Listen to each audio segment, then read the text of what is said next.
Good morning. Please stand for the Pledge of Allegiance. I pledge allegiance to the flag of the United States of America.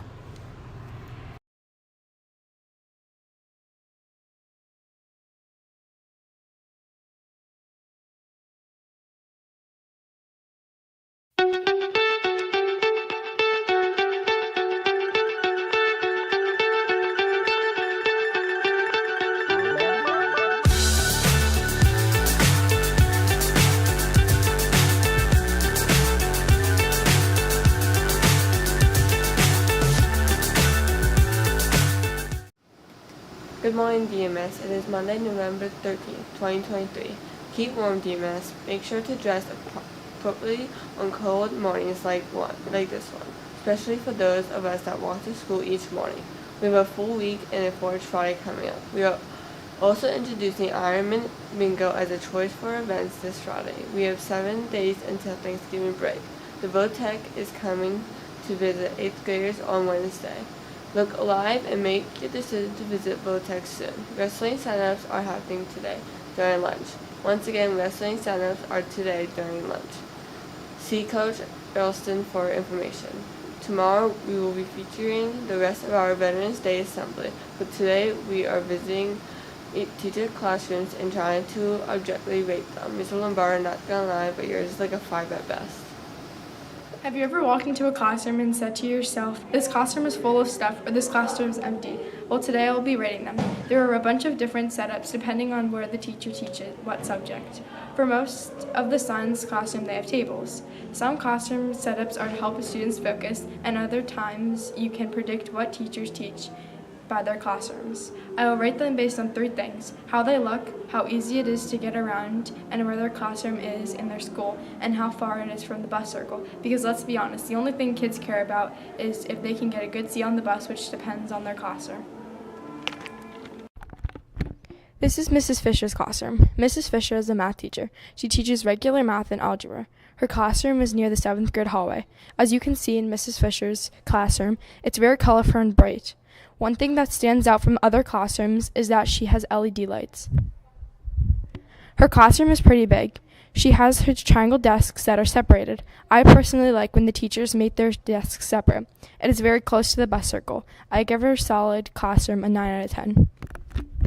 This is Mrs. Lair's classroom. Mrs. Lair is a language arts teacher. Her classroom is in the 6th grade hallway. As you can see, Mrs. Lair's classroom has a lot of colorful posters up on the wall.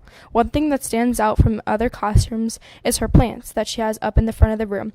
I think it adds life to her classroom. Classrooms look to be the same size as Mrs. Fisher's, so pretty big. It is close to the bus circle, but I think Mrs. Fisher still has the classroom closest to the bus circle. I give her classroom a solid 8 out of 10.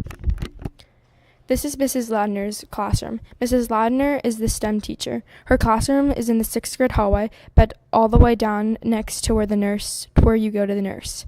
As you can see, Mrs. Ladner's classroom is not like your typical classroom. It has tools and stools as chairs. Since it would be a safety hazard to have decorations in her classroom, I understand why it's pretty plain. Her classroom is probably the biggest classroom in the school. It's not close to the bus circle at all. It's probably the farthest classroom to the bus circle. I give her classroom a 6 out of 10.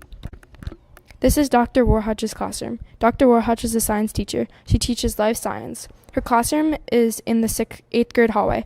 As you can see, Dr. Warhutch's room has a lot of going on in her classroom.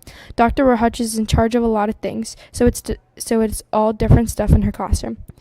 She has the black rectangular tables. She has sinks in her classroom, which is nice if you spill something or if you just want to clean your hands. Her classroom is pretty big. It's close to the bus circle. You have to walk down to the 8th grade hallway and down the stairs, so I would say it's the same distance, maybe a little farther than Mrs. Lair's room. I give her a classroom a 7 out of 10.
Have a great day, DMS.